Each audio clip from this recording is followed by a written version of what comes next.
업데이트 유피입니다. 제가 유튜브를 시작하게 된 계기와 왜 이런 부정적인 이야기를 하는지 말하고자 합니다. 제가 첫 영상을 올린 것은 2010년 던파입니다.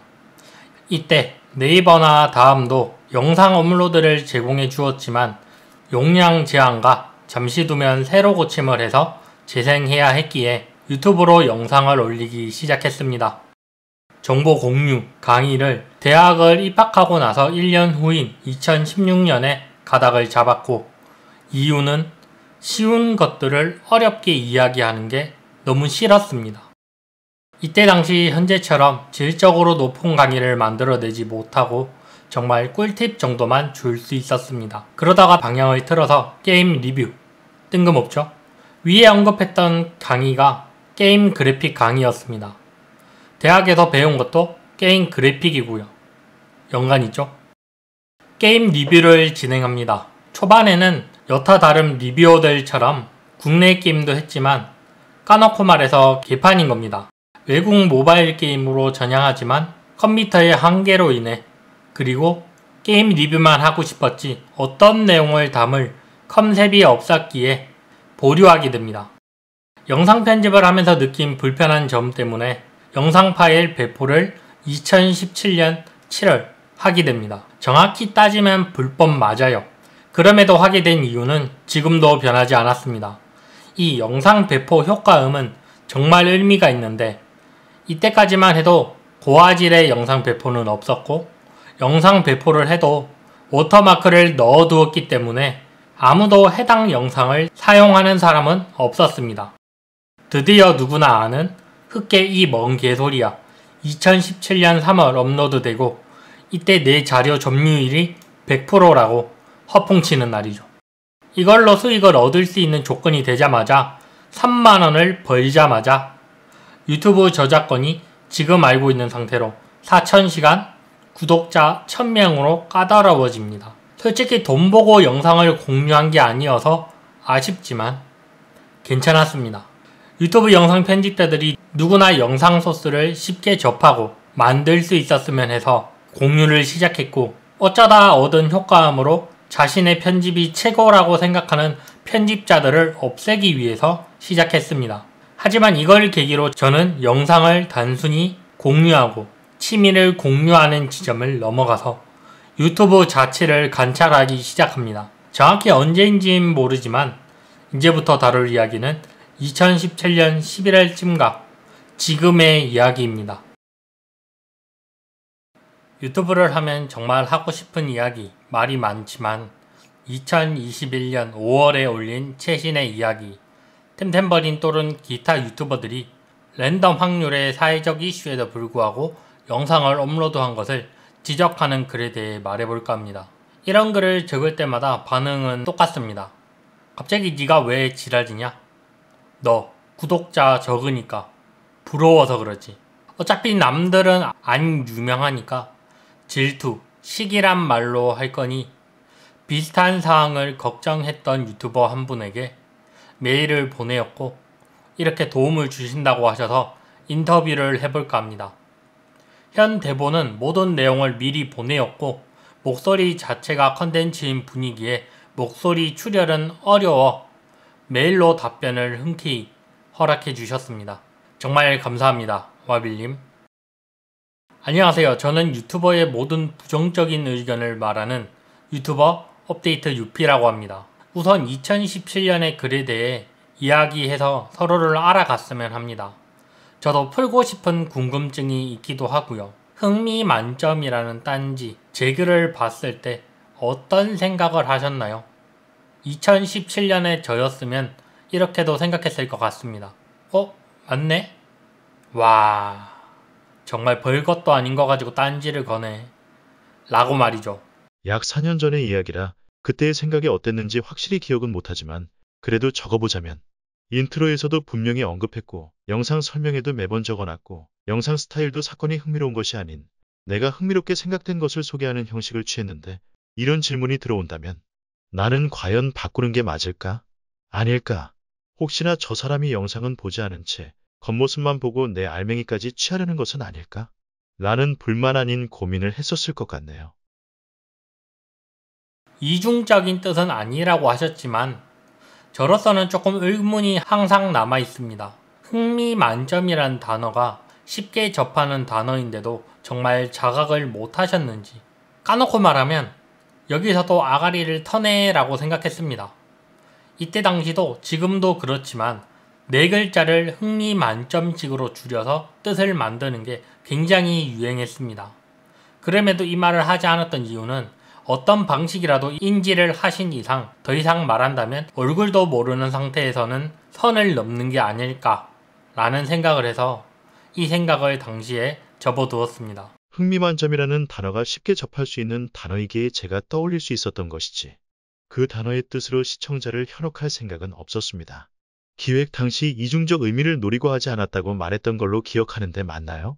또한 이중적 의미를 노리고 사용했다 하더라도 앞서 설명했듯 해당 컨텐츠명의 본뜻을 충분히 시청자분들께 설명했고 소재 분위기에 맞게 풀어나갔기 때문에 수개월, 수많은 시청자분들이 흥미만점 컨텐츠를 시청했음에도 문제가 되지 않았기도 했죠. 사건 사고를 다룰 때는 진중하게, 웃긴 영상을 다룰 때는 활발하게, 게임을 다룰 때는 신나게. 하지만 진짜 겉모습만 보면 오해 소지가 있을 수 있음은 부정하지 않습니다. 때문에 여담이지만 이 부분과 관련해 제가 궁금해 질문드리고 싶은 게 있는데 혹시 유피님은 당시 제 흥미만점 영상들을 보시긴 하셨는가? 혹시 본인의 게시글 업로드를 위해 타인에 대한 조사를 미흡하게 하여 편향된 정보 전달을 한 적은 없는지 생각해 본 적은 있는가? 이 부분을 여쭤보고 싶네요. 제가 이런 글을 적을 때 최근 가장 많은 질문을 받은 게 이런 식으로 블로그에 글을 적지 말고 메일로 문의를 해라입니다. 이거에 대해 어떻게 생각하시나요? 껄끄러운 질문이라 제가 미리 말하자면 언제부터인가 메일의 형식이 양방통행의 소통으로 인식하는 분들이 있는데 유튜버나 연예인들은 한 명만 보고 있지 않아요. 구독자가 10만 명이면 구독자가 100만 명이면 1%만 쳐도 10,000명이 일주일마다 메일을 보낸다고 생각해보세요. 말은 고맙다고 하죠. 님들이 돈을 주니깐요. 어떻게 그만 보내라, 힘들다 라고 말하나요? 뭐만 하면 메일로 문의를 해서 답을 받아래. 유피님 말씀에 공감합니다. 시청자들은 인플루언서 한 사람을 보지만 인플루언서는 다수의 사람을 대하니까요. 때문에 메일로만의 소통은 불가능하다고 생각됩니다. 하지만 이 부분에 관해선 추가적인 상황을 고려해야 한다고 생각해요. 진짜 알려지고 개선되어야 할 부당한 것들이지만 개선될 여지가 보이지 않는다면 현재 유피님께서 하시는 활동이 정말 사회적으로 도움이 된다 생각해요. 하지만 만약 유피님께서 주장하는 내용이 사실과 다르고 편향적인 정보라면 해당 인플루언서는 메일로 대화를 나누며 해결할 수 있는 일임에도 유피님의 게시글로 가짜 정보들이 불특정 다수에게 퍼진 것이니 유피님께서도 책임져야 하는 상황이 벌어질 수 있기에 이러한 활동에 대해선 책임감을 가져야 평소 유피님께서 불만을 가지고 비판해온 사람들과 유피님은 분명히 다르다는 것을 보여줄 수 있지 않을까 합니다. 때문에 메일로 대화하는 건 어려운 것이 사실이나 그에 따른 책임은 감수해야 할 것 같습니다. 그때의 유튜브와 지금의 유튜브는 같을까요? 달라졌을까요? 긍정적일까요? 부정적일까요? 방식이 다르지 사람 사는 게 모두 비슷하기에 그때나 지금이나 같다고 생각합니다. 담백한 걸 좋아하는 사람이 있으면 자극적인 걸 좋아하는 사람들이 있듯 저마다 자기가 선호하는 방식을 택하고 있고 그에 맞춰 누군가는 자신들의 운영법을 개선, 발전시키고 있죠. 누구는 이와 같은 상황을 못마땅하게 여기며 이해하지 못하고 있고 누군가는 이 정도의 변화는 가능하지 않냐며 반론을 제시하기도 하죠. 더 많은 사람들이 유튜브를 이용하게 되었다는 것만 다르지 예나 지금이나 그 본질은 비슷하거나 같다고 생각합니다. 그때의 글과 지금의 글은 어떤가? 이렇게 부정적인 글을 적는 것에 대해 어떻게 생각하시나요? 그때나 지금이나 딱히 다른 건 없습니다. 정보 유튜버이기에 오해 소지를 줄이는 건 제가 해야 할 일이니 권해 내용은 적절히 피드백 삼아야 하니까요. 마지막으로 조금 두렵지만 저에 대해서 궁금한 점이 있나요? 그리고 마무리 인사로 끝내었습니다. 아, 이 항목이 있었군요. 2번 항목 마지막 문장에 적어두었습니다. 마무리 인사. 유튜브에 대해 관심도 많고 여전히 열심히 투고도 많이 하시는 것 같아 너무 존경스럽고 멋지십니다. 그런데 수년 전 댓글로 대화를 나눴을 때와 지금 인터뷰 속 내용을 보니 제가 생각했던 유피님의 이미지가 사뭇 달라서 갸웃하면서도 결국엔 미소 짓게 되더라고요. 인터뷰 속 유피님께서는 제 생각이라는 문단을 통해 자신의 생각을 적어주셨더라고요. 제가 와빌님이라면 정말 별거 아닌 걸로 딴지 거는구나. 아가리 터네. 라고 생각했다. 등처럼 말이죠. 만약에 유피님께서 저에 대해 정말 조사를 제대로 했었다면, 혹은 그때 게시글에 적었듯이 애독했었다면, 제가 정말 별거 아닌 걸로 딴지 거는구나. 라는 생각을 할 사람이 아님을 아셨을 텐데, 그게 아쉽더라고요. 저는 시청자 피드백으로 성장한 유튜버로 묘사될 정도로 시청자분들의 의견을 중요시 생각합니다. 그 피드백을 모두 받아들일지, 일부 받아들일지 등은 제 관할이긴 하지만요. 또한 아가리 터네 와 같은 생각을 하셨다는 것에 유피님께서 심적으로 얼마나 힘든 일을 하고 계신 것인지 마음이 아프기도 했습니다. 어떤 삶을 겪어오셨기에 사람의 진심 또한 부정적으로 받아들이는 지경에 이르게 되었는지 처럼 말이죠. 그와 더불어 블로그 내용에 즐거움은 없고 화만 가득한 것에 더욱 마음이 아프기도 했고요. 유피님께서는 정말 흥미로운 일을 하고 계시나 얼마나 많은 사람들이 그걸 알아줄지는 미지수라 생각됩니다. 제 흥미만점의 겉모습을 보고 자극적인 것에 눈먼 유튜버로 오해하는 사람들이 있을 수 있다고 생각되어지는 것처럼 유피님의 활동 겉모습만 보고 열등감 느끼는 블로그지기의 징징거림으로 볼 수도 있을 것 같아서요. 유피님의 활동이 정의감 넘치는 활동으로 인식될지, 열등감 표출하는 활동으로 인식될지, 걱정 반 기대 반을 가진 상태로 잘 풀리길 응원하겠습니다. 흥미로운 인터뷰 제안해 주셔서 감사합니다. 즐거운 하루 되시길 바랄게요. 제 블로그의 글들을 보면 어찌 보면 편향되어 있습니다. 모두를 다루지 않고 특정 유튜버만 언급하는 형태죠. 특정 유튜버만 언급하는 이유는 제가 영상을 자주 본 사람을 기준으로 하기 때문입니다.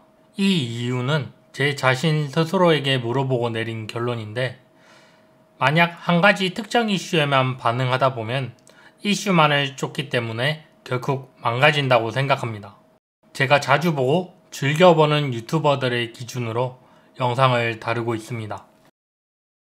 조심스럽게 여태까지는 없었고 가장 부합하는 최근 잘못은 대도서관 사건입니다. 위에 말해드린 팬이 아니기 때문에 생긴 잘못, 정보를 확신으로 만들고 싶다라는 욕심 때문에 생긴 편협함이라고 생각합니다. 빠르게 확인 후 비공개로 돌렸으나 대도서관의 자료를 다시 보던 중 대도서관이 이 게시글을 봤었기에 다시 공개로 전환하고 사과와 문제점을 다시 적었습니다. 제 글들을 보면 확신에 차 있다고 느낄 겁니다. 하지만 확신하지 않고 의심한다 라고 말합니다. 내용을 보면 안 된다 라고 말하고 있죠. 상당히 모순적인데, 이것 또한 제가 선택한 방법인데, 의심한다, 아님 말고 식으로 피해가지 않겠다라는 저의 의지입니다. 틀리면 부끄럼 당하고 창피 당하고 다시 실수 없이 도전하고 달라진 모습을 보여주겠다라는 의지입니다. 구분이 필요하다고 생각합니다. 대개 사람들은 이 구분을 잘하지 못해서 사건에 오류가 생기는데, 간단한 예시로 밤에 뒷골목을 걷다 돈을 뺏겼다 상황 속에는 사건의 인지가 두 가지가 있습니다. 밤에 뒷골목을 간 나의 잘못, 뒷골목에서 돈을 뺏은 사람의 잘못. 하나의 사건인데도 두 가지의 잘못이 있는데 우리는 이것을 하나의 사건이니 하나로 인지합니다. 최대한 의심하고 여유를 남기는 이유 또한 마지막에 말해드린 것과 같은 이유인데요. 착한 일을 한다 해서 착한 사람이 되지 않습니다. 그에 따른 선입견을 배제하고 있는 거라고 말해드리고 싶습니다. 마지막으로 이렇게 활동하고 끈질기게 부정적인 의견을 말하는 건 어느 순간 유튜버들 말속에 유튜버니까 괜찮아 라는 말들이 많아졌습니다. 유종호, 게임 랜덤 확률 등 착한 일 한 사람이니깐, 게임 리뷰어들도 돈 벌어야 되니깐 이란 이유로 제대로 관철하지 못한 사건들입니다. 하지만 정작 제대로 된 해결은 없었습니다. 아무도 책임을 지지 않습니다. 2017년 정확히 문제점을 말했던 저로서는 굉장히 안타깝습니다. 제가 심판하겠다라고 생각하지는 않습니다. 저 역시 사람이기에 실수하고 멍청한 글도 씁니다. 제가 보는 건 위에 말했다시피 유튜버니까 괜찮아 라고 생각하는 빈틈을 확인하고 그것에 의문을 제기합니다. 저에게 기회가 온다면 유튜버들이나 연예인들의 진심을 1g이라도 보여주고 구독자들이 누군가의 영향이 아닌 스스로 결정할 수 있는 역할을 제공하고 싶다라고 느낍니다. 흥미 만점 부분에 대해 유튜버들은 유행에 민감하다. 그래서 정보들을 많이 알 줄 알았습니다. 하지만 유튜버들과 구독자들을 관찰하며 그들을 직접 보고 확인하고 싶은 곳이 되고 싶다 말한 이유가 준비되지 않고 유행만 따라갔기에 오히려 시야가 엄청나게 좁다라는 것을 알게 되었기 때문입니다. 히키코모리, 방구석 페인, 왕따. 유튜버들에게 안 어울리는 단어지만 현재 제가 느끼는 표현 중에 유튜버들을 가장 잘 표현해주는 단어라 전 생각됩니다. 와빌님이 인터뷰를 응해주셔서 다시 한번 저를 돌아보는 계기가 된 것 같습니다. 감사합니다.